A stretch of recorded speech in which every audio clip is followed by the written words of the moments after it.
introduce me better than I do introduce myself. So I think you know me very well, too well. It's a pleasure to be here. There is a bit of background noise, so apologies. It will go away soon. You know, we're all working from home, so that's a sort of an inevitable aspect of every webinar. But I don't want to lose any time, so I'll just share my presentation directly with you all. Put up the slides first, and just make sure you can all see them. And I'll just jump into the presentation because I think you've sort of contextualized it very well, Yorick. There isn't much I should say. The title today is Moving Beyond Assumptions, the complex role of religion in the experience of conjugal abuse in northern Ethiopia. Now, we sort of selected the default term religion, but I actually avoid this term in my research very, very stubbornly. I use religious tradition, religious discourse, religious beliefs, religious living, spirituality, faith, but religion as a 19th century construct, very much grounded in Western epistemology, has very different connotations than it does to my interlocutors in Ethiopia. And also myself as an Eastern Orthodox Christian.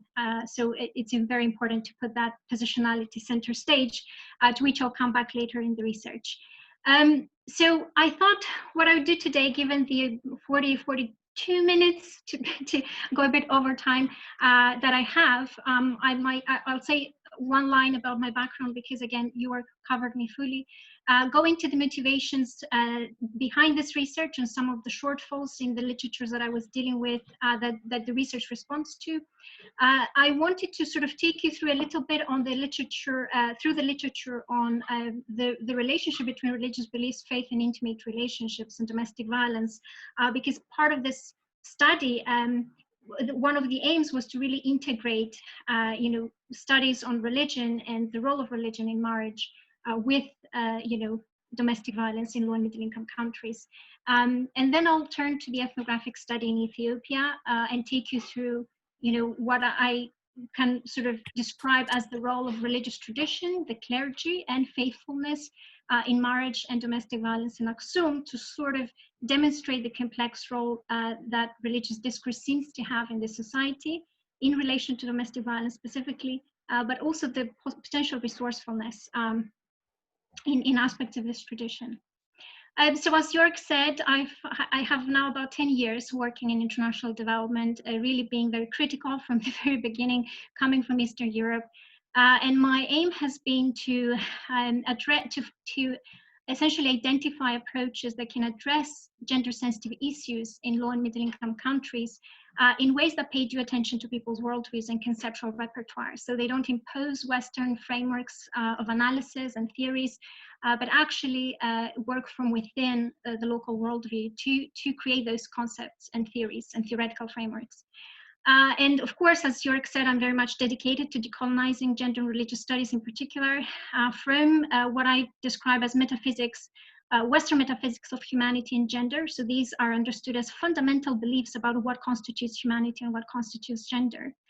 Because these have underpinned these fields and the approaches in these fields. So unless we decolonize the approaches from these very fundamental beliefs that are oftentimes not reflected on, not considered, then we can't really understand local experiences and these distinct configurations between religious, religio-cultural systems and gender norms and gendered experiences. So my motivations, again, are informed by this sort of positionality and perspective. I deal a lot with gender and development and global health, you know, those fields that deal with domestic violence and gender-related issues in low and middle-income countries. And when it comes to domestic violence, much of it has been approached through the gender-based violence etiology, this explanation, which is not just a concept, it's really a theory of what you know, causes domestic violence. And the gender parameter, gender inequalities are favored in this etiology. But the problem that I see here is that oftentimes this etiology is applied through sociological methodology. So a theory is assumed and then applied to these contexts from the outside to the inside, essentially. And what I feel is a shortage really is comprehensive ethnographic studies that try to demonstrate how religio-cultural systems and gender and social norms and human behavior, so these are three different levels of analysis, relate causally to each other. So really showing us the mechanism, that relationship, and how the one influences the other. Those studies seem to be lacking really in the Anglophone international development literature. Also, much of this literature has, unfortunately, historically marginalized men. I had a primary interest in working with perpetrators, but also understanding male perspectives in general, not the male population that are perpetrators is just a segment of the overall male population. And of course, this trend has changed in recent years, but it hasn't, essentially the motivations of perpetrators haven't again been contextualized in their own social, religio-cultural systems and social systems of upbringing. And again, the most important sort of item or shortage that I discerned and really motivated this research was this tendency in gender-based violence research to appraise religious and cultural institutions as always pernicious to women. And again, this is informed by a feminist theory and sort of a political agenda that assumes gender inequalities and assumes that the status quo sort of contributes to their maintenance and perpetuation. So unfortunately, this doesn't really pay much, give due attention to the, as I said, distinct configuration between different religio-cultural system and gender norms and gender subjectivities.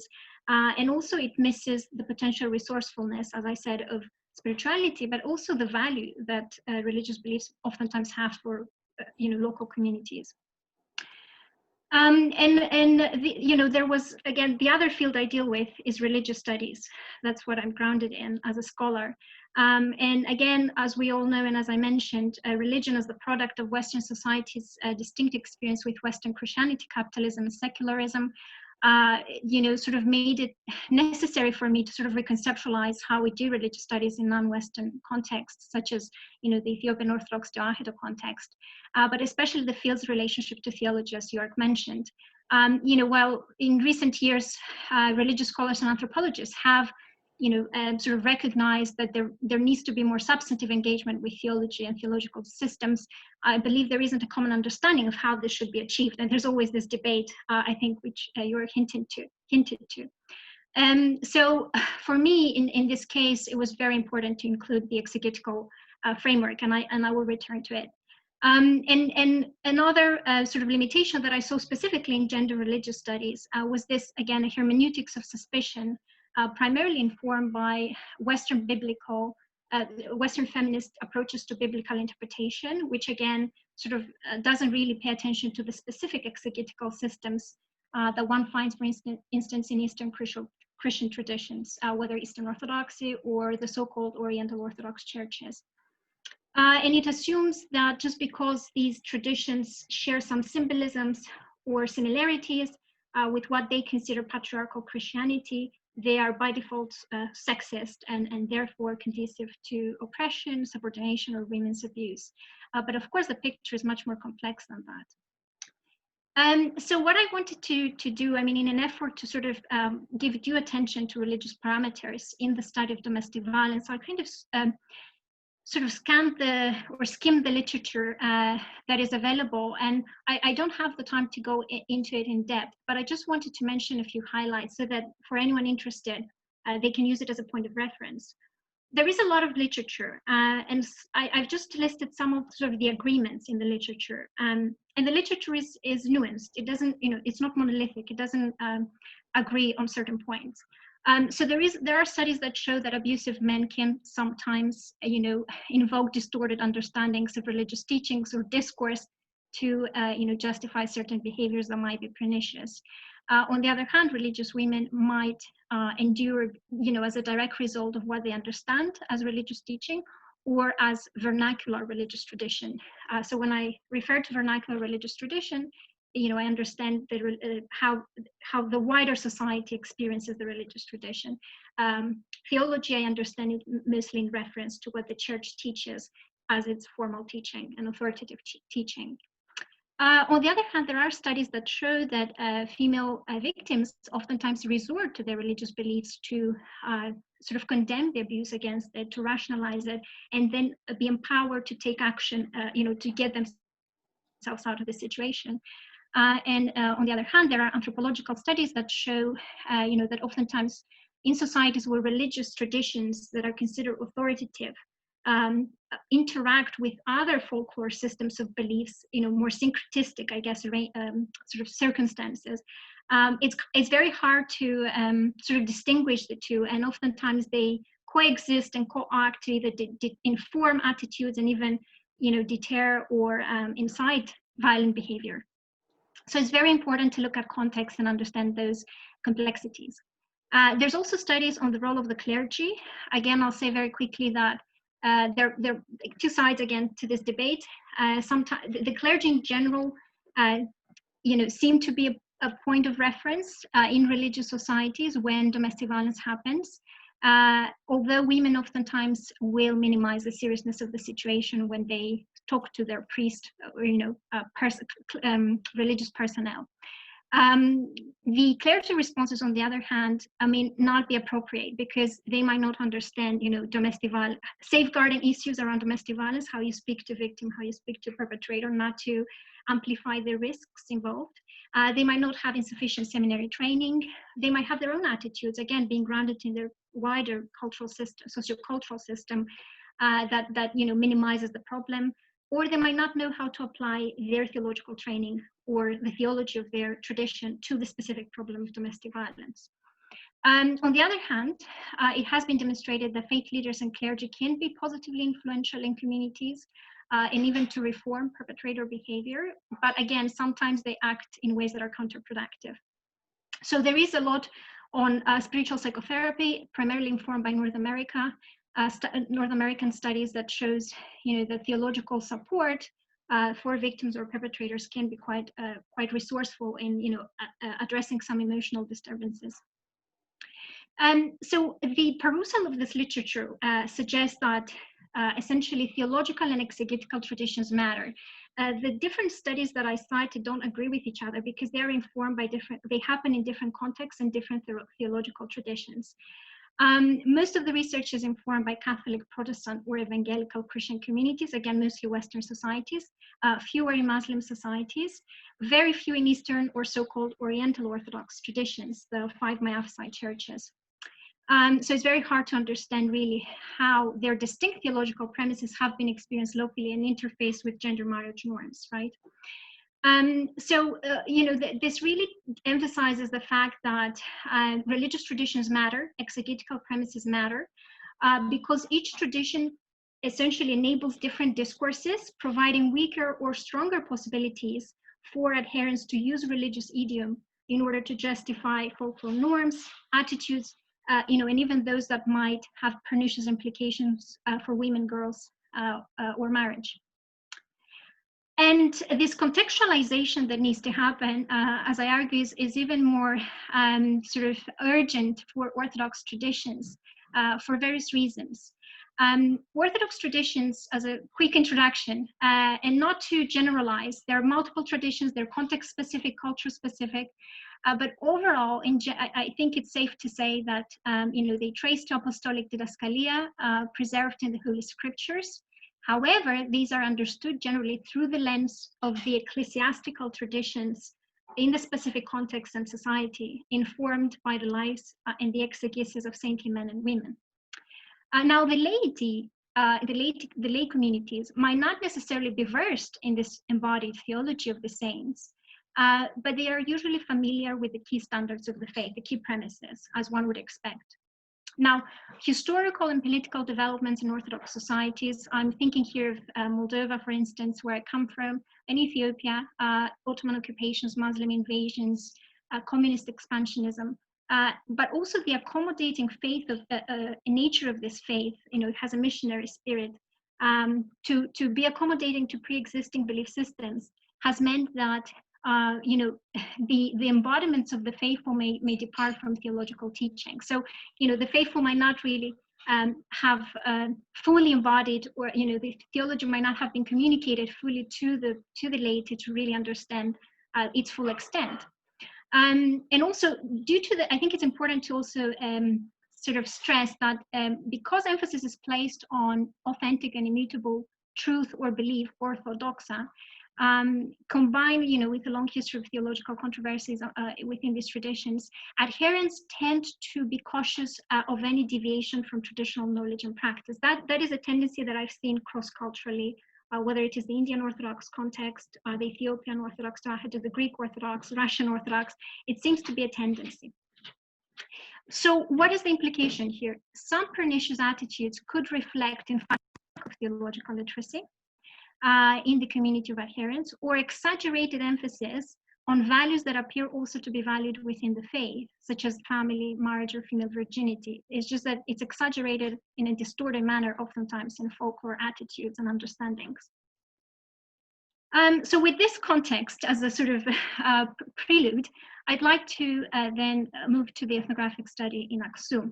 Now, just to say that the literature I presented and the premises were really a guidance to this research. I took a very open-minded ethnographic approach to the best of my ability. York made sure to challenge me all the way. And so I really took a very exploratory approach, but keeping these premises in mind to guide me. So the research took place in Aksum. This is a photo from Mariam Tion, St. Mary of Zion in Aksum city, which is very much venerated by the local people. This is another photo from the Holy Week, where the adherents camp for the whole week outside of Mariam Tion. They fast and they pray, all day. And I chose to conduct this research in Aksum. The bulk of the research, 6 months, took place in 2 village communities. I was stationed in one of the village communities, and just a short period of time was spent in the city for comparative reasons. And the reason I chose this community is, again, because it's considered sort of the historical capital of indigenous Christianity in the country. So I thought that, the religious tradition would be quite salient, and that was provided me with that context to do this kind of research. And the questions and the approach were instigated by numerous reports that show that, a large number of men and women across the country were reported to justify wife beating in certain gendered situations, such as when the wife neglected the children or left the home without her husband's permission. These are attitudes that were reported for across the country, for all regions of Ethiopia. Although the percentages have declined over time. But there haven't been, as I said, ethnographic or sufficiently contextualized studies to show us why these attitudes exist and how they relate to people's wider religious-cultural belief systems. I mean, how can one explain that an Ethiopian Orthodox society that presumably upholds, loving relationships and peace in marriage would justify this kind of attitude? So that's a fair question to ask. And in the kind of studies that I reviewed, and I haven't given a full list here, there's an article that is coming, and I engage with all the studies, the full spectrum of studies in English from Ethiopia and from Western researchers. The local religious traditions haven't been given enough attention, again, because this is a very secularized field. And also, if religious traditions are included, it's very atheological and acontextual. So it's just assumed that they are hierarchical and authoritative because the church is a hierarchical institution. So what I tried to do is I tried to take a more nuanced approach. I employed a gender-sensitive approach that's suspended preconceiving gender, religion, or domestic violence. We're assuming demarcations between religion and culture that we tend to see in the studies, and try to rely as much as possible on the discourses of the people themselves. And that's why learning local languages was absolutely essential. And I also combined it with a theology-informed study. So the year before was spent on desk research looking at different texts. I have a table which I will show to you of different texts in Amharic and English published by the church or in relation to the church to understand the theology of the Ethiopian Orthodox Church in terms of marriage, gender relations, domestic violence, but also its more fundamental soteriology. So this is a photo from one of the villages I was stationed at. This is my compound. I was very sort of privileged to stay with another female who braided hair. So women would come to here starting at 6 a.m. Every day we would have visitors, and this provided me with a good setting to build that trust with the females and confidentiality. But of course, I also interviewed males. This is an interview I conducted with a male. He was a soldier, and this is sort of the inside of the houses in the second village I conducted research in. And before I move on to look at the key sort of topic for today, the role of religious parameters in this equation, I just wanted to very briefly mention the forms of conjugal abuse that people define for me, because I think it's very hard for me to build a narrative unless I give you this as set the stage. So generally people spoke of conjugal conflict, arguments, and disagreement due to men's misbehavior and not providing us breadwinners as they should. This was a very sort of gender-based sort of society, with men serving as breadwinners and women taking care of the household and the children. Sometimes this could escalate to physical violence as well. Now, generally men and women together held the men responsible, but sometimes women could be held partially responsible if they didn't uphold a non-confrontational attitude at all times. So if they argued back, then that sort of made it their fault as well. And this relates to a cultural standard in the local society that women should always be timid, tahut. And if they're not timid, they might even not be considered women or wife material. A few women spoke about other difficult women. So violence wasn't just a male prerogative. Overly controlling women over their husbands. And some women spoke about female abusiveness because these specific women were becoming too assertive due to modernity, what people called modernity, zemenawinit. Also, I think the major problem were gender asymmetries in marriage, the division of labor. Although there were strong gender roles, people sort of complain when the labor was not fairly shared. So while there is a division and the division is fine, there should be a fair sort of undertaking of work by both sides. Another problem was abandonment of wives by husbands and husbands' failure to provide maintenance support afterwards. And interestingly, sexual coercion was not mentioned and talked about my interlocutors. Actually, a few men mentioned it to me later on in fieldwork. And I realized, again, I had to use different tactics to try and get women to speak about it, primarily through the topic of family planning. And it seemed that there was this strong expectation that a wife should sleep with her husband at all reasonable times, except when she was ill after birth, during fasting periods, in her menses, and so forth. And depending on the time of abuse, people had different explanations for it, but in general, they attributed to characterological defects to the personality of the perpetrator, what they referred to as bakhri, and I will return to it later on because it's key. Also relationship communication issues and a past or old, what they call old inegalitarian mentality persisting among a segment of the population, both female and male. So overall, it was a very complex landscape because when one looks at the theology of the church, right, this is a theology that understands man and woman to have been created alike and with equal authority over the creation. If one looks at the book of Genesis and the Andimta, the exegetical commentary, one will find this teaching. And the arrangement of male headship in marriage is seen as a post-fall pragmatic arrangement, primarily for the husband and wife to have a peaceful relationship where each one has, their own sort of realm that they are ascribed, but it has to follow the Christ Church prototype. So it should ideally be a sacrificial, loving relationship. And one could describe really the faith as being centered on human betterment, improvement, with a pragmatic grasp, understanding of human passions and the flexibility. So it's a very flexible tradition. Some people might think it's strict, but actually it's quite flexible in many ways. On the other hand, so the society was obviously influenced by this tradition. There were moral values in the local society that everyone invoked to either condemn conflict or violence, and to emphasize mutual help or intervention when someone was being abusive, and to stop conflict, and even church-related sanctions for perpetrators in the form of general criticism or a priest stopping being their spiritual father. But at the same time, there were these normative arrangements and expectations, again, around the conjugal relationship that were quite gendered and sort of asymmetric. Where the wife had to respond to the husband's sexual needs, and that seemed to be asymmetric. It wasn't the other way around. And the expectation that the wife should be always timid and unconfrontational, and also a tolerance, I guess, for lack of a better word, in the larger society, in institutions, and the social court. I think we have a child joining us. Could someone mute themselves, if that's okay? That's the, yeah, okay. And then women's pervasive endurance when they face domestic violence. So they're very secretive about it. It wasn't something that was talked about.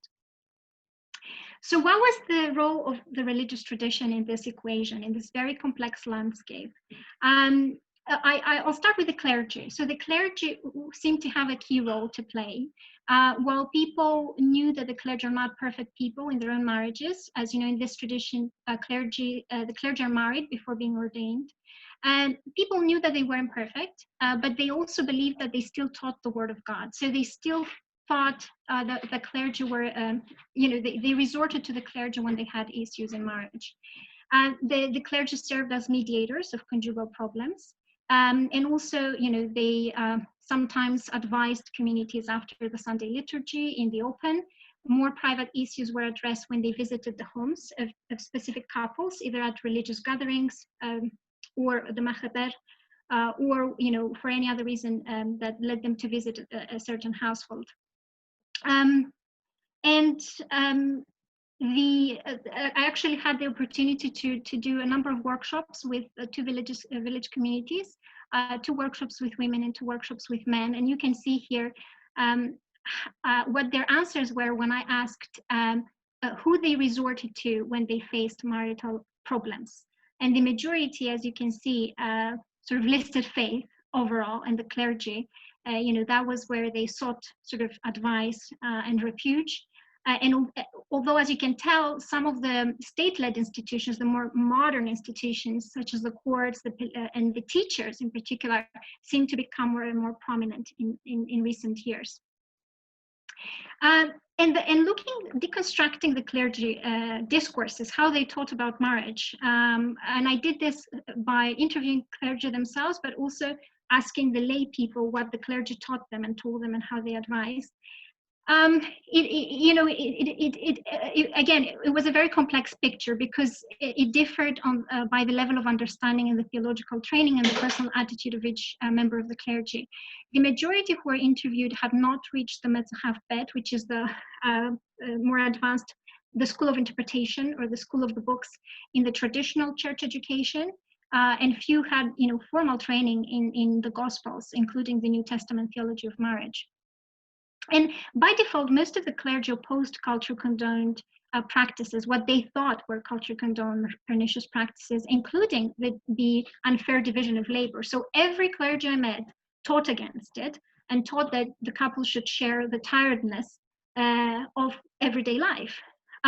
But also what I would say is that they oftentimes unwittingly, perhaps not realizing, stressed the Judaic or Old Testament elements of the religious traditions, the religious tradition, neglecting New Testament theology, because this Old Testament heritage seemed to be valued very much in the folklore. So they were responding to the laity, actually.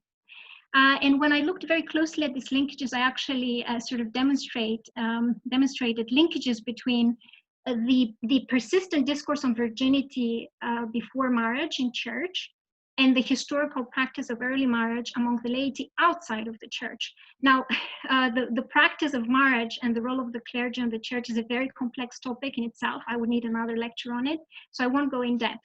But I just wanted to mention that there is that connection. And also linkages between the gender division of labor, this unfair, asymmetric division of labor, and the churches and the clergy's understanding of a gender duality, so the gender roles, the female and the male, based on the story of Genesis. I know this is complex, but I'll demonstrate it with a few quotes. So one church teacher, echoing the official teaching of the church, commented, the Bible says that man and woman are equal. It is culture that does otherwise. When they get married, they become one body, one in the likeness of God. The money belongs to both equally. They share one attitude, they share the work. So what they're trying to say here, again, echoing the theology of the church, is that, they become one body and they share everything and, they sort of improve spiritually together. Another ordained older priest with a very poor exegetical training cited the biblical passages, however, more literally. And he said, the Bible says for the wife to do as the husband says, to submit to him. whether she likes it or not. But nowadays it is changing. Women do not submit. Now again, there is this, biblical teaching or apostolic, the Pauline teaching about women to submit, but the exegesis of it is actually very different within the church. It's not one of submission, is one of respect, mutual respect, really, and understanding the division of roles within the marriage. So obviously, this clergy wasn't trained in the exegesis of New Testament theology. And another one, this time a trained priest, said, a husband is a male with his father Adam's race, a wife is a female, her mother's Eve's race. Because a man cannot live on his own, if he wants to marry or if he wants to live with another person, he has to bring a female who is from Eve's race. This female works on keeping the household, whereas the male works outside of the house. They marry and then have children, reproduce, create a child who is like them. And this is, I like this quotation because it really demonstrates how the story of Genesis, the creation of female and male, is then implicitly linked with the gender-based of labor, which is oftentimes invoked by the laity to justify the asymmetric share of work between men and women. In terms of the mediation practice of the clergy, many priests, again, a very complex picture as I showed in the literature earlier. So many priests already knew about the problem of domestic violence. I did have 2 cases of priests where they were sure that this didn't happen in their society, which wasn't real, wasn't accurate. And because they knew, when they would come into a home, they would proactively ask the woman if she's being beaten or abused, and so forth. They would take her aside and sort of question her. When there was conflict or something, some other problem, they would speak to both spouses, try to understand who is at fault, and then give rulings to each what they should change in their behavior, in order to address the problem. However, oftentimes people did not reform their behavior. In that case, the priest didn't really insist with the perpetrators or the problematic spouse because of a theology that respects human free will. So it's your decision whether you want to follow God's word. No one is going to pressure you. You have to come to God by your own decision. So while the priests, emphasize the preservation of a lifelong marriage, and they taught a marriage that is based, should be a peaceful affair, they generally did not oppose divorce, and this is very interesting. Most of the people I spoke to in this society had at least 1 divorce. Some cases had 3 or more. And the priests understood this reality, and they generally did not insist when people had to part ways, because they knew that if they stayed, the woman could be killed, and this is a reality. However, I do argue that the emphasis that the priests place on peace, they always advocated peace in marriage, and oftentimes they taught the women to endure difficult husbands, not abusive husbands, but difficult husbands. And I'm suggesting that actually this teaching, when it coacts with the sociocultural pressures for women to stay within the marriage, because if they divorce, they are stigmatized as bad wives and they cannot remarry, and they need to remarry, otherwise they have no material sustenance since the man is the breadwinner. Hence, there might be sort of implicitly the discourse of the clergy and the teachings of the clergy could actually contribute to the women staying within some bad marriages and some pernicious relationships. To break a bit the monotony, this is a photo from a village wedding. This is a time where we're all dancing very happily. Men and women obviously were seated separately, but the dance floor was mixed. And then before sort of giving my final thoughts, I just wanted to mention a bit the role of faithfulness in marriage. And just that's because my interlocutors spoke about it quite extensively. They thought that those couples that were spiritual, that attended church together, were more successful in terms of their marriage. Female participants in particular thought that when the men went to church, that made them better, calmer, more considerate towards them. And then looking really closely at ethnographic experiences of marital conflict show that actually women used faith mostly as a coping mechanism, and really to rationalize situations that they couldn't rationalize otherwise. If the man abandoned them suddenly without any explanation, they would say, is God's thought, thinking, hasab, hasab, you. So it's the thinking of God. I don't know, but I'm thinking that God knows better. So it was really a way for them to sort of make sense of what couldn't be made sense of. For men, again, a lot of people thought in the society that men were less spiritual, and I think to some extent this is true if one could measure that. But I think, but the testimonies I had with men actually showed that a few of them, those who, the few testimonies I had, showed that men with a strong faith-based conscience could actually be deterred from abusive or bad behavior, what they consider bad behavior, because of wanting to be moral or righteous. That's a dick. So the discourse of the clergy about righteousness and morality seemed to have special influence on the men, perhaps not as much in the same way with women. So, there was a very complex role of religion of the religious tradition in the local society. And I just briefly wanted to mention the interface with social norms and attitudes. And I'll stop here with my final thoughts. I'm sorry, I went a bit overboard. But there was essentially, a discourse in the local society that juxtaposed religion, haymanot, or faith, haymanot, to culture, bahel. And most people, there was a spectrum of attitudes about it. Some people thought that faith and culture overlapped, and this allowed them to then justify social norms and cultural practices as religious, so they wouldn't question them. For this segment of the population were mostly threatened by modernity as opposed to acculturation. There was a segment of in the spectrum, as you move to the right, that actually differentiate faith and culture, and they thought that the faith was not practiced, the religious tradition was, had departed from the authentic faith, and so they thought that culture was a bit more. They thought of culture a bit more negatively, and they thought that the problem was really acculturation. And finally, on the right side, there were people, a smaller portion, who thought that the faith should be about spiritual experience, and that the religious vernacular tradition that they knew wasn't really about that.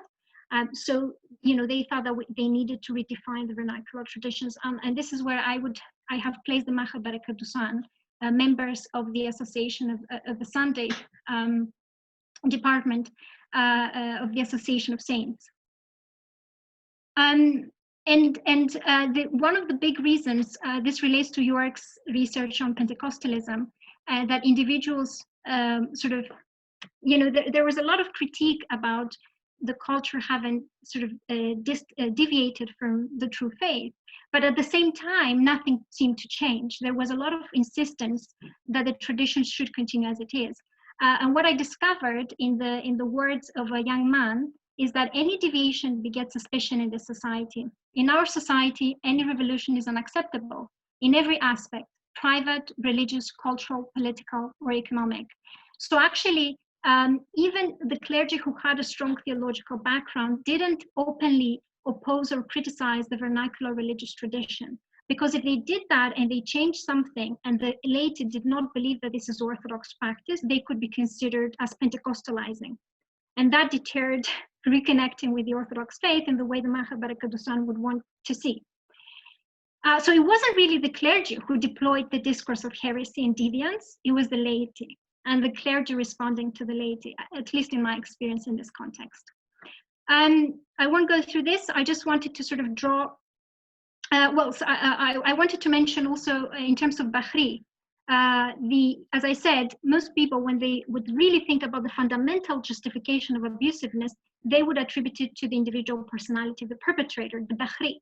But the way they understood the Bahri was, again, informed by their religious-cultural worldview. So the Bahri, the human nature is, the human personality is sociological, biological, and spiritual, because the person is always fighting a spiritual war. And, for example, oftentimes people thought, because of this worldview, that there was an inherent fickleness.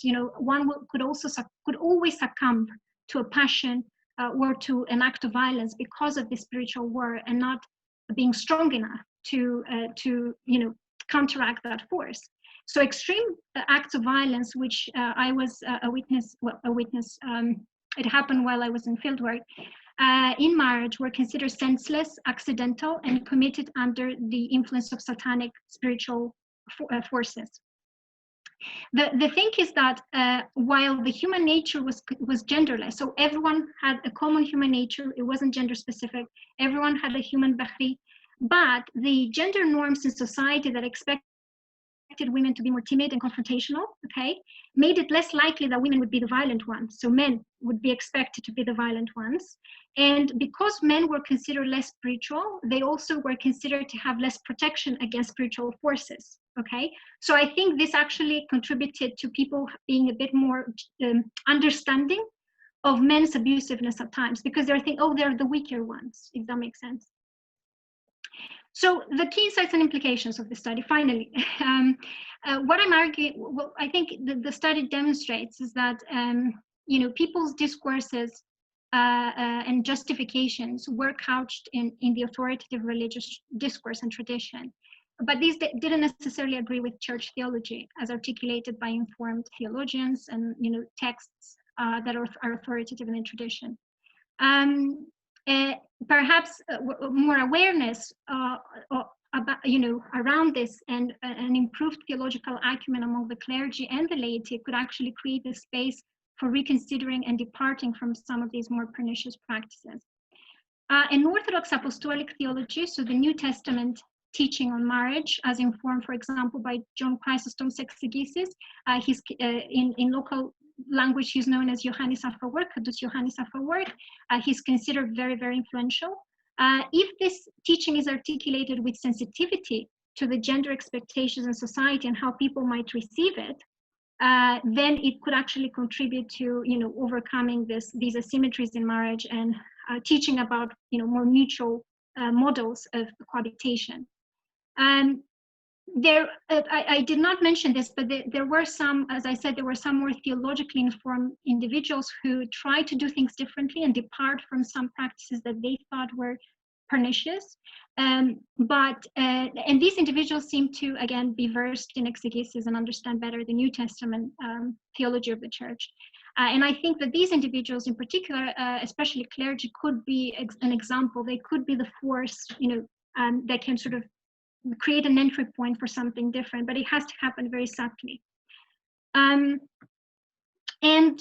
Yes, I think because, again, the human nature was understood as very fickle and sinful, actually it could be resourceful to use the Orthodox teaching of Yegzia Herman himself, so achieving likeness with God, for people to have a sort of develop a counter discourse that one's personality can be improved. You know, that abusiveness is not inevitable, that some things can change if one tries, you know, to change, you know, one's problems or to address one's problems. But of course, to achieve this, it will be important to create the right conditions. So obviously, the clergy will need to be trained appropriately, and the clergy need to be sensitized to how their own discourses are received by the community. So what kind of biases or preconceptions the laity will have and how their discourse will be received by the laity. We need to understand that the clergy might hesitate to innovate because they might be considered heretical, and provide them with the right reassurance or incentives that the approach taken will not lead to that. And a more comprehensive guidance on marriage theology. Currently, they use primarily the Metzachav Teklil, the Book of the Holy Matrimony, and the Fatha Negast, the Law of the Kings, which is the main canonical book of the Church. And it doesn't suffice because it's a bit out of date, but also it doesn't teach, you know, it doesn't provide the exegetical background on marriage theology as outlined in Apostolic Didaskalia. And because people related to the faith differently, and some weren't very spiritual necessarily, the clergy will need to be more prepared to counsel individuals who don't necessarily live by the standards of the church, especially couples who live together but were not married, you know, by the formal cultural or religious manner. So they need to be a bit more open-minded and know how to engage with this segment of the population. And I'll let you go with this interesting, sign that I saw at Aksum University on campus. It is a sin to believe that every woman is not equal to man. So this demonstrates the resourcefulness of theological discourse, of religious discourse with the local population. It speaks, you know, to the hearts and minds of the people. So I'll end here, yes, with the references and the sources. Thank you so much. Thank you so much, Romina.